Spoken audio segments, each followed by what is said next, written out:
जय भारत जननिय तनुजाते, जय हे कर्नाटक माते, जय सुंदर नदिवनಗಳ ನಾಡೆ, जय हे रस ಋಷಿಗಳ ಬೀಡೆ. जय भारत जननिय तनुजाते, जय हे कर्नाटक ಮಾತೆ.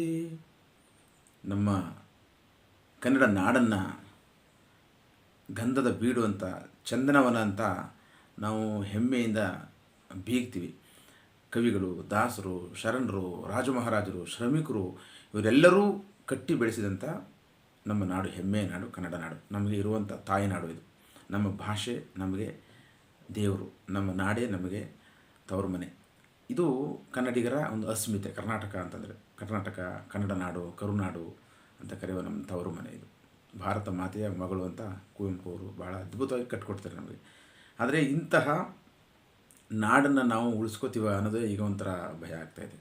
ನಮ್ಮ ನಾಡಿನಲ್ಲಿ ನಮ್ಮ ಭಾಷೆಯೇ ಇವತ್ತು ನಮ್ಮ ಕೈ ಬಿಟ್ಟು ಹೋಗ್ತಾ ಇದೆಯಾ, ಅಥವಾ ನಮ್ಮ ಮೇಲೆ ಬೇರೆ ಭಾಷಿಗರ ಅಥವಾ ಬೇರೆ ಉದ್ಯಮಿಗಳ ಹೇರಿಕೆ ನಮ್ಮ ಮೇಲೆ ಆಗ್ತಾ ಇದೆಯಾ, ನಮ್ಮನ್ನು ಕ್ಷೀಣಿಸ್ತಾ ಇದೆಯಾ ನಮ್ಮ ಭಾಷಿಗರನ್ನು, ಸಹೋದರರನ್ನು ಅಂತ ನಮಗನ್ನಿಸ್ತದೆ. ಯಾಕೆ ಅಂತಂದರೆ ನವಂಬರ್ ಮಾಸ ಬಂತು ಅಂತಂದರೆ ನಿಮಗೆಲ್ಲರೂ ಗೊತ್ತಿದೆ ಸ್ನೇಹಿತರೆ, ಎಲ್ಲೆಲ್ಲೂ ಕನ್ನಡದ ಝೇಂಕಾರ, ಕನ್ನಡದ ಕಾರ್ಯಕ್ರಮಗಳು, ಕನ್ನಡ ರಾಜ್ಯೋತ್ಸವ, ಸಡಗರ, ಸಂಭ್ರಮದಲ್ಲಿ ಎಲ್ಲ ಕಡೆನೂ ಮಾಡ್ತೀವಿ ನಾವು.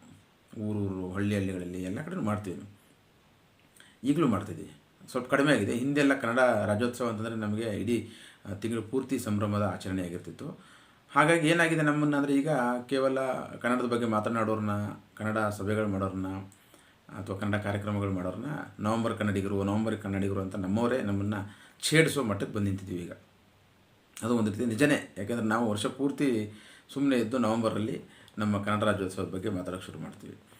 ನಾನು ಯಾಕೆ ಈ ಸರಿ ಈ ಟಾಪಿಕ್ ಬಗ್ಗೆ ಮಾತಾಡಬೇಕು ಅಂತ ಅನ್ನಿಸ್ತು ಅಂತಂದರೆ, ನೋಡಿ, ನಾವು ಚಿಕ್ಕವರಾಗಿದ್ದಾಗ ಅಥವಾ ತುಂಬ ವರ್ಷಗಳ ತನಕನೂ ಇತ್ತೀಚಿನ ತನಕನೂ ನವಂಬರ್ ಮಾಸ ಬರ್ತಿದ್ದಂಗೆ, ಕನ್ನಡ ರಾಜ್ಯೋತ್ಸವದ ಮಾಸ ಅಂತ ನಾವು ಕರಿತೀವಿ ಅದನ್ನು, ಬರ್ತಿದ್ದಂಗೆ ಎಲ್ಲ ಕನ್ನಡದ ಥಿಯೇಟ್ರ್ಗಳಲ್ಲಿ, ಸಿನಿಮಾ ಥಿಯೇಟ್ರ್ಗಳಲ್ಲಿ, ವಿಶೇಷವಾಗಿ ಸಿನಿಮಾದ ಬಗ್ಗೆ ಮಾತಾಡ್ತೀನಿ. ನಾನು ಕೂಡ ಸಿನಿಮಾ ಕರ್ಮಿಯಾಗಿ, ಈ ನಾಡಿನ ಪತ್ರಕರ್ತಾಗಿ ನಾನು ಯಾಕೆ ಸಿನಿಮಾದ ಬಗ್ಗೆ ಅಬ್ಸರ್ವ್ ಮಾಡಿದೆ ಅಂತಂದರೆ, ಎಲ್ಲ ಚಿತ್ರಗಳು ಕಡ್ಡಾಯವಾಗಿ ನವಂಬರ್ನಲ್ಲಿ ಕನ್ನಡ ಚಿತ್ರಗಳನ್ನ ಪ್ರದರ್ಶನ ಮಾಡಬೇಕಂತ ಒಂದು ವ್ಯವಸ್ಥೆ ಇತ್ತು.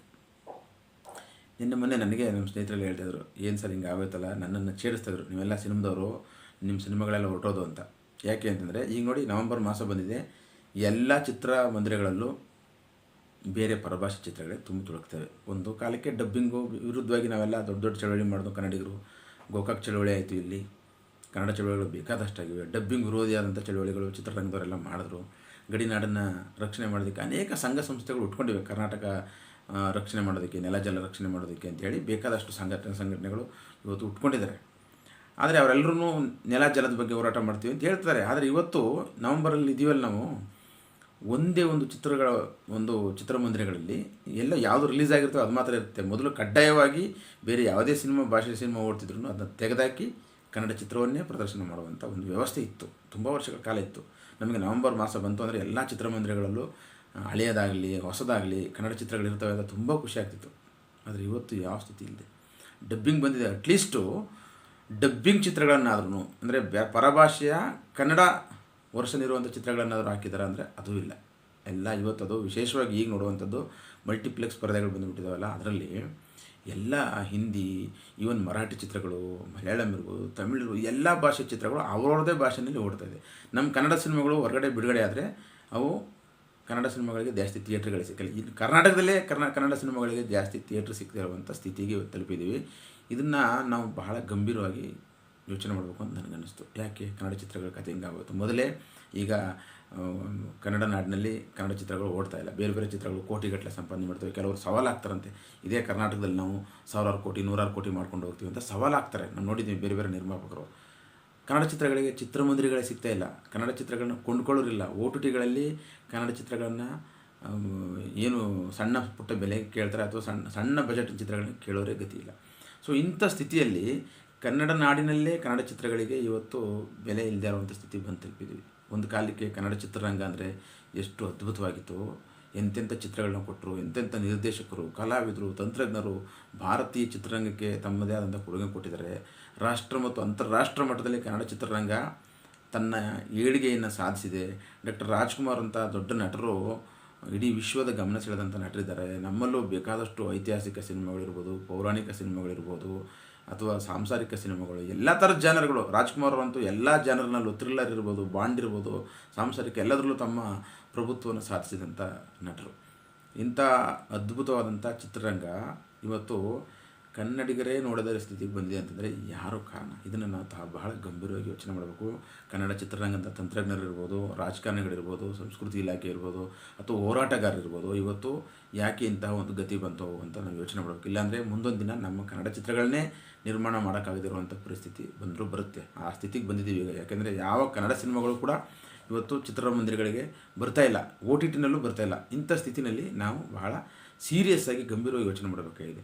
ಅದಲ್ಲದೆ ಕನ್ನಡ ಎಲ್ಲೆಲ್ಲೆಲ್ಲಿ ಹೋಗ್ತಾ ಇದೆ ನಮಗೆ ಅಂತಂದರೆ ಕಾರ್ಪೊರೇಟ್ ಕಂಪ್ನಿಗಳು ಬಂದು ನಮ್ಮ ಸಣ್ಣ ಪುಟ್ಟ ಕಿರಾಣಿ ಅಂಗಡಿಗಳಿರ್ಬೋದು, ಇದು ಮಾಲ್ಗಳು, ಎಲ್ಲ ದೊಡ್ಡ ದೊಡ್ಡ ಮಾಲ್ಗಳಲ್ಲಿ ಅವ್ರದ್ದೇ. ನಮ್ಮ ಕೆಲಸ ಏನು ಅಂತಂದರೆ ಕನ್ನಡಿಗರದು ಅಲ್ಲಿ ಕೇವಲ ಸೆಕ್ಯೂರಿಟಿ, ಬಂದವರಿಗೆಲ್ಲರಿಗೂ ಸೆಕ್ಯೂರಿಟಿ ಕೊಡೋದಷ್ಟೇ ನಮ್ಮ ಕೆಲಸ ಆಗಿದೆ, ನಮ್ಮ ಕನ್ನಡಿಗರ ಕೆಲಸ.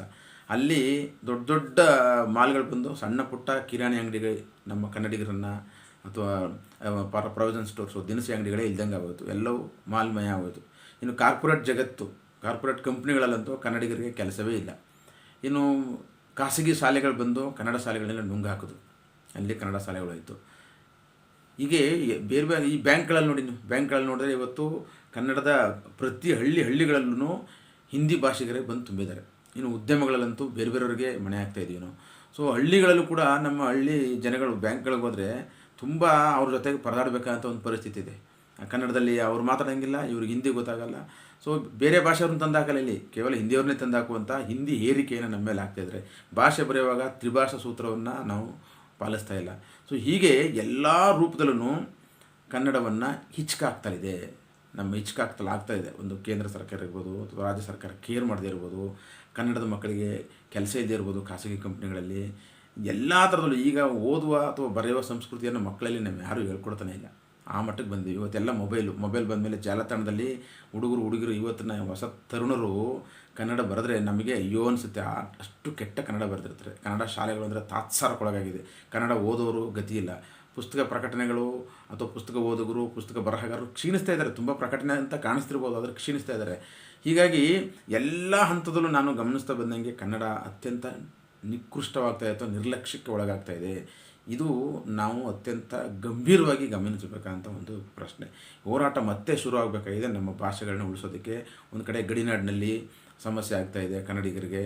ಎಲ್ಲ ಶಾಲೆಗಳು ಮುಚ್ಚೋಗ್ತಾ ಇದ್ದಾವೆ, ಗಡಿನಾಡು ಶಾಲೆಗಳು. ಅನಿವಾರ್ಯವಾಗಿ ಮತ್ತು ಒತ್ತಡಪೂರ್ವಕವಾಗಿ ಖಾಸಗಿ ಪರಭಾಷಾ ಶಾಲೆಗಳಿಗೆ ಸೇರುವಂಥ ಸ್ಥಿತಿಗೆ ನಮ್ಮ ಜನ ಬಂದಿದ್ದಾರೆ. ಯಾಕಂದರೆ ಕನ್ನಡ ಶಾಲೆಗಳು ಅಷ್ಟರ ಮಟ್ಟಕ್ಕೆ ತಮ್ಮ ಒಂದು ಸೌಲಭ್ಯಗಳನ್ನ ಹೊಂದಿಲ್ಲದೇ ಇರೋದ್ರಿಂದಾಗಿ ಸಹಜವಾಗಿ ಖಾಸಗಿ ಸಂಸ್ಥೆಗಳು ನಡೆಸೋರು, ಅವರು ಸರ್ಕಾರದವ್ರು ನಡೆಸ್ತಿರ್ತಾರೆ, ಅಥವಾ ಸರ್ಕಾರದಲ್ಲಿ ಪಾಲುದಾರರಾಗಿರ್ತಕ್ಕಂಥವ್ರು, ಮಂತ್ರಿಗಳು, ಮಹೋದಯರು ಇವರು ನಡೆಸ್ತಾರೆ. ಸೊ ಅವರು ತಮ್ಮ ಶಾಲೆಗಳಿಗೋಸ್ಕರ ಸರ್ಕಾರದ ಮುಖಾಂತರವೇ ಕನ್ನಡ ಶಾಲೆಗಳನ್ನು ಮುಚ್ಚುವಂಥ ಒಂದು ಹುನ್ನಾರ ನಡೀತಾ ಇದೆ. ಇದನ್ನು ಅತ್ಯಂತ ಗಂಭೀರವಾಗಿ ಕನ್ನಡಿಗರು ನಾವು ಪರಿಗಣಿಸಿ, ಕನ್ನಡ ಹೋರಾಟಗಾರರು ಪರಿಗಣಿಸಿ, ನಮ್ಮ ನೆಲ, ಜಲ, ಸಂಸ್ಕೃತಿ ಮತ್ತು ಭಾಷೆಯನ್ನು ಉಳಿವಿಗೋಸ್ಕರ, ನಮ್ಮ ಚಿತ್ರಗಳ ಉಳಿವಿಗೋಸ್ಕರ, ನಾಟಕಗಳ ಉಳಿವಿಗೋಸ್ಕರ, ಸಂಸ್ಕೃತಿಯನ್ನು ಉಳಿವಿಗೋಸ್ಕರ ಇವತ್ತು ನಾವು ಹೋರಾಟ ಮಾಡದೆ ಹೋದರೆ ಮುಂದೊಂದು ದಿನ ಕನ್ನಡ ಚಿತ್ರಗಳೇ ನಿರ್ಮಾಣ ಆಗದೇ ಇರುವಂಥ ಸ್ಥಿತಿಗೆ ಬರುತ್ತೆ, ಅಥವಾ ಕನ್ನಡ ನಿರ್ಮಾಪಕರು ಬೇರೆ ಭಾಷೆಗಳಿಗೆ ಹೋಗಿ ನಿರ್ಮಾಣ ಮಾಡುವಂಥ ಸ್ಥಿತಿ ಬರುತ್ತೆ. ಮತ್ತು ಬ್ಯಾಂಕ್ಗಳಲ್ಲಿ ಕನ್ನಡಿಗರಿಗೆ ಕೆಲಸನೂ ಸಿಗಲ್ಲ. ನಾವೇ ಅನಿವಾರ್ಯವಾಗಿ ಹಿಂದಿಯನ್ನು ಕಲಿಯುವಂಥ ಒಂದು ಒತ್ತಡಕ್ಕೆ ಸಿಗಾಕಬಿಡ್ತೀವಿ. ಪ್ರತಿ ಹಳ್ಳಿಗಳಲ್ಲೂ ಕೂಡ ತಮ್ಮ ಭಾಷೆಯನ್ನು ಮರೆತು, ಈಗ ಕನಿಷ್ಠ ಅಂದರೆ ಗ್ರಾಮಾಂತರ ಪ್ರದೇಶದಲ್ಲಾದರೂ ಕನ್ನಡ ಉಳ್ಕೊಂಡಿದೆ. ಆದರೆ ಮುಂದೆ ಈ ಬ್ಯಾಂಕ್ಗಳ ಮುಖಾಂತರ ಅಥವಾ ಬೇರೆ ಬೇರೆ ಒಂದು ಕಾರ್ಪೊರೇಟ್ ಕಂಪ್ನಿಗಳ ಮುಖಾಂತರ ಎಲ್ಲರೂ ಅವ್ರವ್ರ ಭಾಷೆಯನ್ನು ಏರಕ್ಕೆ ಶುರು ಮಾಡಿದ ಮೇಲೆ ಕನ್ನಡಿಗರು ಅನಿವಾರ್ಯವಾಗಿ ಬೇರೆ ಭಾಷೆಗಳನ್ನೇ ಕಲಿಯುವಂಥ ಒಂದು ಪರಿಸ್ಥಿತಿ ಬರ್ಬೋದು ಅನ್ನುವಂಥ ಒಂದು ಎಚ್ಚರಿಕೆ ನಮಗೆ ಸದಾ ಇರಬೇಕು. ಹಾಗಾಗಿ ಹೋರಾಟಗಾರರು ಕೇವಲ ನಮ್ಮನ್ನೆಲ್ಲ ನವಂಬರ್ ಹೋರಾಟಗಾರರು ಅಂತ ಕರೀತಾರಲ್ಲ, ಹಂಗೆ ನವಂಬರ್ ಹೋರಾಟಗಾರರು ಅಥವಾ ನವಂಬರ್ ಕನ್ನಡಿಗರು ಅಂತ ಅನಿಸ್ಕೋಬಾರ್ದು. ಅಂತಂದರೆ ನಾವು ಫೀಲ್ಡ್ಗಿಳಿದು, ಅಂದರೆ ನಾವು ಹೋರಾಟಕ್ಕಿಳಿದು ಕೇವಲ ಅಲ್ಲಿ ಯಾವುದೋ ಭಾಷೆ ಮೇಲೆ ಬಣ್ಣ ಬೆಳೆಯೋದ್ರ ಮುಖಾಂತರ ನಮ್ಮ ಹೋರಾಟ ಮಾಡೋದ್ರಾಗಲ್ಲ.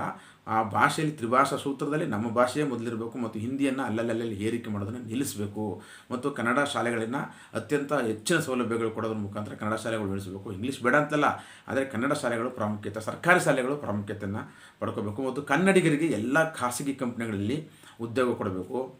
ಮತ್ತು ಕನ್ನಡ ಚಿತ್ರಗಳಿಗೆ 100% ತೆರಿಗೆ ವಿನಾಯಿತಿ ಕೊಟ್ಟು ಜನಗಳನ್ನ ನೋಡೋದಕ್ಕೆ ಮಾಡಬೇಕು. ಮತ್ತು ಕನ್ನಡ ಚಿತ್ರಗಳ ನಿರ್ಮಾಣಕ್ಕೆ ಸರ್ಕಾರವೇ ಹೆಚ್ಚಿನ ಆಸ್ತಿಯನ್ನು ವಹಿಸಬೇಕು.